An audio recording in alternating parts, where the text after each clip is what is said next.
Olá pessoal do Fino, eu sou Indiararay Siqueira, sou put, ativista, vegane, transvestigênero, que é uma palavra que eu cunhei em 2015, que hoje é usada pelo movimento. E hoje a gente vai contar um pouco da minha história para vocês, ok?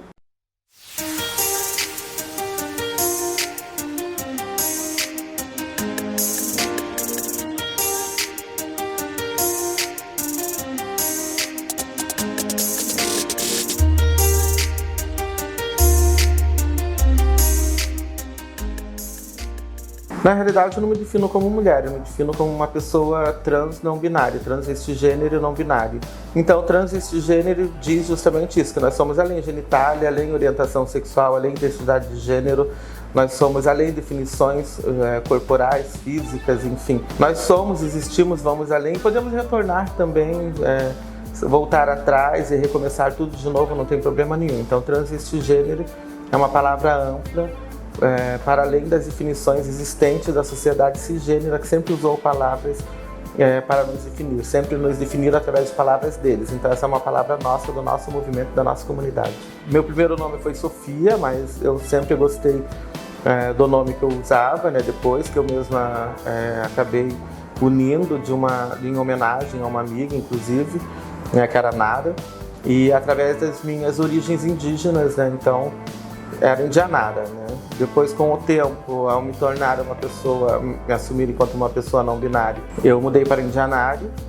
E com o filme Indianara, que foi para Cannes e foi para vários países, as pessoas procuravam minhas redes sociais, não encontravam, então eu voltei com A e ficou Indianarai. Então agora, com meus documentos certificados, ficou Indianarai. Mas eu acredito que desde sempre a gente não tem muito essa noção de em que momento você se reconheceu trans, não trans, enfim. A gente vai vivendo e vai entendendo que a sociedade não é pronta para nós, pessoas transvestigêneras, intersexuais, pessoas não binárias. Então a gente vai fazendo o corpo já vir uma militância. Então desde sempre, desde que eu me entendi, tive a minha consciência de que o mundo, a sociedade cisgênera, da maneira como organizava o mundo não me pertencia. Então eu existo desde aí enquanto ativista, mas no movimento mesmo, a partir de 92 na cidade de Santos, com a epidemia de HIV/AIDS nos anos 80 e nos anos 90, onde a gente tinha que se organizar para sobreviver ou então morreríamos. Então nós organizávamos e em 93, Giovanna Baby, a matriarca do movimento, criou o primeiro encontro nacional de travestis e trans no Rio de Janeiro, e em 95 ela me convida para o evento, Em 96 chega a Keila Simpson, e aí nós somos considerados então o traviarcado do movimento trans e travestis ainda exigente. Apesar de eu, Giovanna e Liza Minelli, que foi a primeira presidente da ANTRA, termos organizado a Rentral, que depois deu origem à ANTRA. Então nós somos também, eu, Liza e Giovanna, as três fundadoras da ANTRA, apesar de eu nunca ter feito parte efetivamente da organização, já por discordar desde o seu surgimento de algumas questões. Participei da primeira parada LGBTIA+, do Rio, em 1995, quando Giovanna justamente diz para mim que peito de fora é sinônimo de liberdade, puxa minha blusa, e é uma das primeiras vezes públicas em um evento desse porte que eu faço protesto com o peito de fora. E daí as coisas foram indo até 96, quando eu me torno então a presidente do Grupo Filadélfia, de Travestis e Liberados, presidente fundadora do Grupo Filadélfia, e a gente vai para a Conferência Municipal de Saúde de Santos para exigir o nome social para travestis transexuais no prontuário médico. E a gente acaba tendo uma vitória, então é a primeira vez no Brasil que o nome social ele passa a ser uma realidade oficialmente, passa a ser oficial através de um órgão do governo como o SUS. O nome que era uma dificuldade para mudar, assim como Roberta Close não conseguiu, só conseguiu indo para fora do Brasil, e demorava-se 20 anos, assim mesmo dependia de uma justiça, a maioria dos juízes transfóbicos, como hoje a Endoção, então não nos dava esse direito, era necessário laudo psiquiátrico, psicológico, para você conseguir, assim mesmo não era garantido. A gente brigou para que isso diminuísse, diminuiu para 6 anos, brigamos para que não fosse mais necessário o laudo, mas assim mesmo diminuiu para 2 anos, através do processo transexualizador do SUS em 2008, onde conseguimos então que fosse para 2 anos, nós assinamos 2 laudos. Depois derrubamos os laudos e agora a necessidade também de um processo judicial. Então agora basta pegar as certidões, ir ao cartório, pedir a mudança de nome e aí as pessoas já conseguem. Ainda tem um custo e nós agora estamos lutando pela gratuidade. Só que a justiça também, além disso, reconheceu o direito das pessoas não binárias. Eu tinha prometido desde 96 que só mudaria meu nome quando não fosse mais obrigatório você transitar de um gênero para o outro, porque se você retificava do masculino, era obrigatório retificar para o feminino, ou retificava do feminino, obrigatório retificar para o masculino. Hoje a justiça reconheceu as pessoas não binárias, então eu retifiquei meus documentos e agora eu sou oficialmente Indianaray Pereira Siqueira, pessoa não binária. Nos meus documentos está marcado gênero não binário. Nós éramos expulsos de casa, então a gente não tinha essa de se assumir para pai e para mãe. A gente simplesmente era expulso e a gente ia viver a vida, ia criando nossas histórias, nossos laços. E por isso que nossa família nunca é nossa família de sangue, sempre foi nossa família de ativismo, nossa família da comunidade. As travestis e as trans, as suas famílias sempre foram na área da prostituição, onde se reuniam, onde tinha quem pegava um apartamento, conseguia um apartamento ou uma casa e criava uma espécie de hostel, né? Hoje se usa a palavra hostel, né? Mas na época era apenas casa de vaga mesmo e passava a alugar vaga para as trans e travestis a um preço que pudessem pagar. Foi assim que começou a Casa Brenda ali, né, em São Paulo. Ela alugava vagas até que surgiu a questão da pandemia de HIV/AIDS e ela passou então a ser uma casa de passagem de acolhimento para pessoas com HIV, onde a maioria já eram as pessoas travestis, já que já moravam na casa com ela. E a Casa NEM é um desdobramento do Preparanem, que é um preparatório para travestis transexuais que surgiu em 2015, que levou mais de 12 travestis transexuais às universidades. Hoje essas pessoas já estão formadas, né? O Preparanem continuou, se espalhou para Niterói, né? Como o Preparanem Niterói. Também foi como Transenem, com o Duda Salabert para Minas, e levou tantas pessoas transgêneros à universidade. Essas pessoas hoje são formadas, estão voltando como professores, como coordenadores do Preparanem, agora 2022, e a gente vai estar lançando o histórico disso justamente, que se chama, né, Casa NEM, Casa Viva, um filme, né, contando todo esse histórico do Preparanem, Casa NEM. Então surgiu também o Alfabetiza-NEM, que hoje uma das alunas que se alfabetizou através do Alfabetiza-NEM e trabalha no Museu Mar é a coordenadora do Alfabetiza-NEM 2022. Então a Casa NEM é isso, é um desdobramento dessa história, né, que se tornou essa casa de acolhimento, que hoje temos duas. Temos a Casa Dulce Seixas, em Nova Iguaçu, e temos mais de 20 casas no Brasil, que no início de março, né, em 2020, com a pandemia, eu chamei uma reunião com ativistas que para mim eram necessários, que já faziam acolhimento, e então nasceu a Rebraca, que é a Rede Brasileira de Casas de Acolhimento para LGBTIA+, do Brasil, né? Hoje também temos a Renegra, que é a Rede NEM, de Educação e Geração de Renda e Acolhimento, onde nós temos aí como um dos projetos o Cozinha NEM e os ateliês de modelagem de corte e costura, né? Onde é para geração de renda para a comunidade LGBTIA+.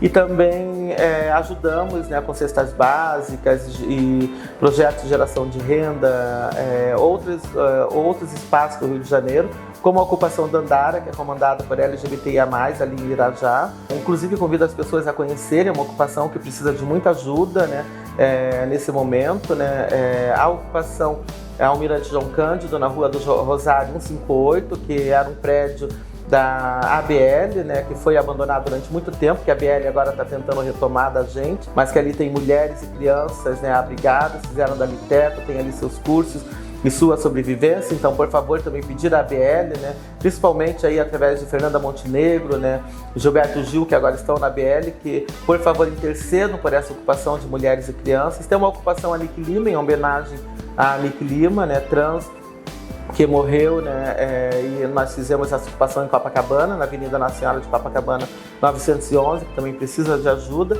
E temos a ocupação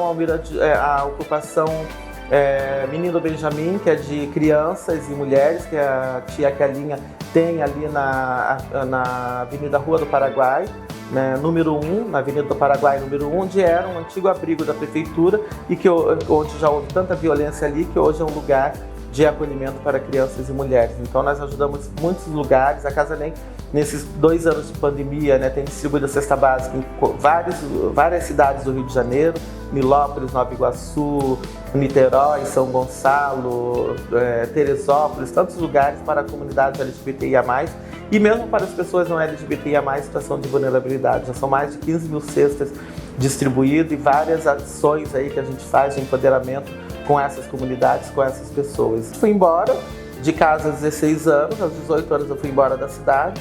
E quando eu já voltei como eu era, então já impondo meu nome Indianara. Nunca houve um debate com minha família sobre isso. Eu e minha mãe, nós entendemos, mesmo assim, durante determinado tempo. As crianças estão sempre preparadas, são elas que são pedagógicas para os adultos. Então, meus irmãos mais novos, que tinham 6, 8 anos, era quem insistiam com a minha mãe, com a família, para que me chamassem de Indianara e de ela, tudo no gênero feminino na época. A gente voltou a ter uma relação e por um determinado tempo foi pelo respeito ao gênero e ao meu nome, mas depois começou outra vez a ela se tornar uma evangélica fundamentalista, uma transfobia estrutural e religiosa sendo reproduzida. Então nós rompemos nossas relações em 2013, voltamos a nos falar em 2019 por conta do filme Indianara e da necessidade de colocá-los a par de que eles também poderiam ser entrevistados, enfim, que eles tinham o direito de dizer algo ou não sobre a minha vida. Se assim mesmo houve transfobia, principalmente da parte dos meus cunhados, de alguns sobrinhos e sobrinhas, então eu decidi que não tinha como sair do grupo que eu tinha criado, um grupo de família,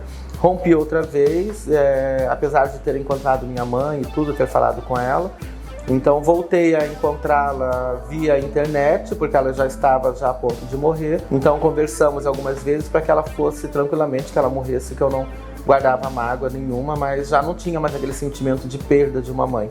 Então, nem de família. Então, para mim, minha família são as travestis, as trans que eu encontrei pela minha vida, meus amigos ativistas, as pessoas que eu acolho.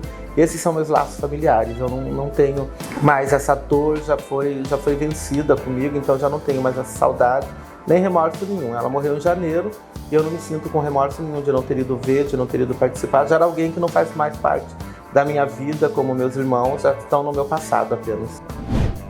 Principalmente a palavra travesti, ela é uma palavra política, né? Porque essas pessoas nunca foram consideradas nem dentro do próprio movimento, né? Agora nós temos, por exemplo, a questão de Linda Quebrada, né? No BBB, mas ela entra em um caminho que quem trilhou e quem abriu foi tanto a Bianca, né? A Bianca, acho que era a Bianca Soares, que participou de um reality show, né, no SBT, na época acho que era Casa dos Artistas, se não me engano, e depois a Ariadna, né, em 2012, então foram quem abriram esses caminhos, e Lin com sua música, com sua arte, né, que também rompia com todos esses padrões, né, de o que é um corpo travesti, de o que é um corpo de mulher, né, quando ela canta, inclusive em suas músicas, né, ela é uma mulher de pau, ela tem pau de mulher, porque quando me criminalizam meu corpo, né, e ao mesmo tempo desconsideram quando eu dizia que era mulher, quando eu dizia que era travesti, a sociedade, a polícia dizia que não, você é homem, você é Sérgio, né. Então até um dia que eu resolvo tirar os peitos para fora e digo, ok, então eu sou homem, sou Sérgio, e agora eu vou andar com o peito de fora como todos os homens fazem. Aí nesse momento eu sou detida e levada a 8 julgamentos, porque eu fiz 8 protestos, meu peito, minha bandeira, meu direito, em Copacabana. E então eles me levavam a julgamento por ultraje público ao pudor. Só que não dizia, porque a todo momento eles diziam que eu era homem e que eu era Sérgio. E teve um momento que eu assumi isso, então eles não puderam me condenar, não puderam me julgar. Foi para a Escola de Magistratura do Rio de Janeiro como debate, virou um debate na sociedade, acabou indo para o STF e hoje as pessoas não binárias são consideradas, então, porque eu disse que eles teriam que decidir agora o que eu era, porque já que eu não pude decidir, eles primeiro não me consideravam mulher e não me consideravam travesti também, e me consideravam um homem. Do momento que eu assumi que eu era homem, eles diziam que eu não era. Então eles não diziam que eu era uma coisa nem outra, eles teriam que definir o que eu era. E acabaram tendo que aceitar as pessoas não binárias. Um juiz no Rio deu um julgamento favorável a uma pessoa não binária, e aí se tornou jurisprudência, e outras pessoas no Brasil conseguiram, até que ano passado a gente fez um mutirão na Fiocruz para mudança de nome e retificação de documento das pessoas não binárias, sem a obrigatoriedade de gênero feminino, masculino demarcado. Eu sou puta porque foi na prostituição que eu sobrevivi e eu gosto de sexo, então eu gosto de sexo e de cozinhar, na realidade. Eu sou formada, apesar das pessoas só me conhecerem como puta, mas eu sou chefe de cozinha, maceira, pizzaioli, formado. Foram meus primeiros trabalhos com carteira assinada, inclusive. Na prostituição existe também um ativismo inclusivo, né? Foi as prostitutas e a comunidade LGBTIA+, mas principalmente junto com travestis e transexuais, que conseguiram fazer com que o Brasil, nos anos 90, se tornasse referência no tratamento e prevenção ao HIV/AIDS, né? Fazendo com que fosse a primeira cidade, Santos, que era a capital mundial da AIDS, se tornou capital em referência de tratamento e prevenção ao HIV, e fez com que o Brasil se tornasse e aprendesse a fazer isso e fosse ensinar aos países, né, no exterior, justamente como fazer isso também. Então, isso é uma dívida que a sociedade tem com a comunidade LGBTIA+, e com os profissionais do sexo, com as prostitutas, né? Porque se não fosse isso, o Brasil não teria hoje um sistema de saúde, inclusive, mais fortalecido. Eu sou contra o casamento, né? Na realidade, né? Eu sou apenas a favor do casamento para adquirir direitos civis. Tenho uma relação não monogâmica aberta e uma relação estável, que é como um casamento, né, que nós temos direito, enquanto pessoas LGBTIA+, e é estendido para toda a população brasileira, de uma relação estável registrada em cartório. Então eu tenho há mais de 9 anos uma relação estável, né, vivo com Maurício, né, mas por garantia de direitos civis, por conta de nossa casa, as coisas que construímos juntos. Se não fosse essa necessidade, se nós tivéssemos uma garantia sem precisar desse papel em cartório, eu jamais teria feito sequer a relação estável e depois de 2 anos se transforma em casamento civil, né? Eu vivo uma relação discordante, onde um dos parceiros tem HIV, outro não tem, a gente vive muito bem, sem problema nenhum quanto a isso. Então, alguns estigmas têm que serem discutidos para que se tornem mais naturais e que a gente possa combatê-los e derrubá-los e acabar com eles, inclusive. Dessa luta da prostituição, dessa força da prostituição, inclusive feminista, né, uma prostituição de transfeminismo, é que a gente combate as opressões que tem na sociedade, com as radfems, com as twerk, com as terfs, que não consideram as pessoas trans como pessoas com direito à vida, que inclusive pregam a nossa morte. Então essas questões têm que serem combatidas, né? Falam muito da violência da prostituição, mas a gente não pode esquecer que o Brasil é o 6º país mais violento para mulheres, crianças e adolescentes, e é o país que mais mata LGBTIA+, é o país que mais assassina travestis e transexuais no mundo, né? E que nós temos aí mais de 6 mil mulheres assassinadas todos os anos porque resolveram romper com as relações de violência, com as relações abusivas que tinham com seus companheiros. Nós temos mais de 60 mil crianças e adolescentes estupradas e violentadas todos os anos. Nós temos mais de 200 mil mulheres feridas com arma branca todos os anos que se tornam deficientes no Brasil. Isso não acontece nos puteiros, isso não é uma violência que acontece nos puteiros. Isso é uma violência que acontece nos lares brasileiros. Então o casamento e os lares brasileiros são uma violência e um risco para crianças e adolescentes, para mulheres que acabam ficando com deficiência. Então, esses lugares, essa violência da sociedade tem que ser combatida. Não adianta tentar combater a prostituição. Combatendo a prostituição, você só vai vulnerabilizar cada vez mais e precarizar a vida de mulheres e a vida de muitas pessoas, principalmente LGBTIA+, homens gays que sobrevivem da prostituição. Vai precarizar a vida dessas pessoas. Combata a violência da sociedade. Porque se você combate a prostituição e não combate a violência, você não vai estar ajudando em nenhum momento essas pessoas. Fui defender uma amiga, a gente estava bebendo, né, na Lapa. Eu fui defender uma amiga que estava sofrendo, né, essa agressão transfóbica, e acabei sofrendo essa agressão, tomei um soco e tomei coronhadas, né, acabei ficando, hoje eu tenho um desvio no olho, porque eu tive 2 fraturas no olho direito, então tenho um problema hoje ocular. Mas também é aquilo, eu incentivo as denúncias, me disseram para denunciar, porque eram pessoas da área, de algum movimento. Eu disse que eu iria denunciar e que eu só esperaria me recuperar para mostrar para eles que se eles me ameaçavam de morte, se eu denunciasse, a não denúncia só protege eles, né? Eu entendo o medo como um dos mecanismos de defesa, mas o medo só protege a eles. O não denunciar agressores só protege os agressores. Porque se eles ameaçam que vão te matar se você denunciar, se você não denunciar e eles quiserem te matar, ninguém vai saber. Então é melhor que você denuncie, ao menos se algo te acontecer, ao menos vão poder investigar se foram eles ou não. Apesar de tudo, eu já vivo o protocolo de segurança desde 2014, através da Frontline Defenders, Justiça Global, que financiam aí meu protocolo de segurança, né, câmeras, tudo isso. Então, essa é uma questão que eu já vivo, né? Eu incentivo as pessoas a denunciarem. Denunciem seus agressores, sejam eles maridos, filhos, irmãos, pai, tio, avô. Eles têm uma relação emocional com vocês ou não. Sejam vizinhos, colegas de escola, entendeu? Ou pessoas de alguns movimentos que se dizem perigosos. Mas denuncie. Saia do local, se coloque em segurança, mas denuncie. Denunciar é a tua única defesa e tua única proteção. Então, apesar de tudo, de um momento fascista em que vivemos, né, de Temer, né, desde o golpe, né, contra a presidente Dilma, né, dos governos Lula aí, que foram inclusivos, né, até chegarmos agora a um governo fascista como o Bolsonaro, não esquecendo que o Bolsonaro ele se elegeu, a fama dele, né, cresceu porque ele atacou muito a comunidade LGBTIA+, e lembrando a sociedade como um todo, principalmente a galera progressista de esquerda, cis heteronormativa, que quando Marcos Feliciano foi eleito o presidente dos direitos humanos, né, da Câmara dos Deputados, né, nós fomos para as ruas protestar, nós LGBTIA+, fomos para a rua protestar. E as pessoas cis hétero de esquerda progressista não vieram, porque eles diziam, não é problema nosso, porque eles também eram LGBTfóbicos, então não vieram.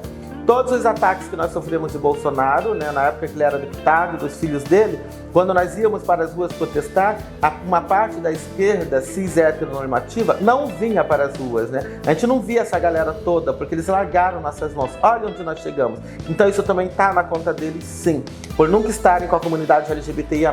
Agora eles querem que a comunidade LGBTIA+, leve suas bandeiras para os atos deles, mas eles têm que lembrar que eles nos abandonaram. Se nós chegamos onde nós chegamos com o Bolsonaro é porque eles largaram nossa mão, é porque eles também são LGBTfóbicos. É porque parte dessa esquerda cis heteronormativa se identificava com o racismo, com a LGBTfobia, com o machismo de Bolsonaro, sim. Então isso também a gente coloca na conta deles. Então eu acredito que a luta toda nos levou, sim, apesar desse fascismo todo, a algumas vitórias como o casamento civil igualitário, como o direito à adoção, como o direito às pessoas transgêneros e intersexuais serem consideradas pela justiça agora através de sua autodeclaração de identidade de gênero, o nome, a retificação de nome sem mais necessidade de julgamento, de laudos, e também as pessoas não binárias sendo reconhecidas, mas sempre através da justiça, nunca através do Congresso, nunca através de leis formuladas para essa comunidade. É sempre através da justiça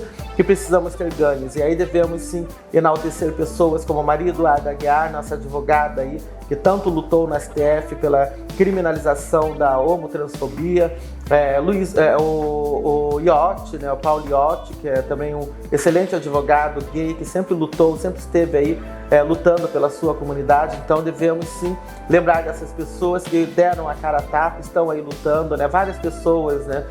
Márcio Vilar ainda aí no Grupo Pela Vida, com as pessoas vivendo com HIV, né? Fazendo essa luta.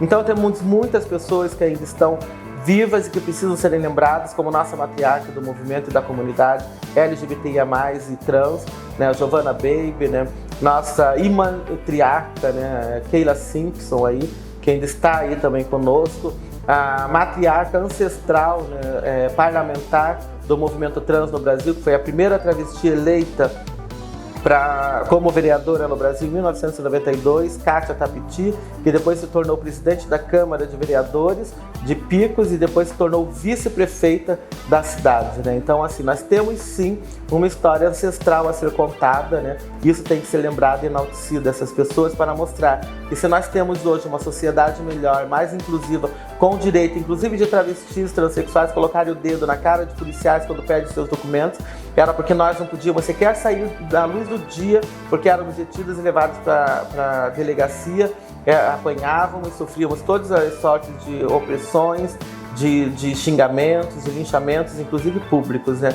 E a sociedade sempre largou a nossa mão. Então nós devemos lembrar que essas pessoas lutaram e fizeram uma sociedade melhor, como Brenda Lee, que foi assassinada, Janaína Dutra, que foi nossa primeira advogada travesti, né, aí formada, né, em direito, e tantas outras que lutaram e que nos incluíram em tantos lugares da sociedade, até mesmo aliados, né, como Gabriela Leite, que lutou pelo direito das prostitutas e trouxe, né, junto ao movimento trans a luta pelo direito, né, a se prostituir, porque no início a gente lutava por isso, pelo direito a poder permanecer nas ruas e esquinas, como lembrou Giovanna Baby, para poder se prostituir. Era essa a nossa luta, porque a prostituição era a nossa sobrevivência, né? Até a nossa matriarca do movimento de prostitutas ainda viva, né? Já que Gabriela já morreu, que é a Lourdes Barreto, que tatuou puta no braço para mostrar que tem orgulho de ser quem é, e nós devemos ter orgulho de ser quem somos, porque a nossa luta deu a vida e a sobrevivência a tantas outras que estão aí hoje mudando de nome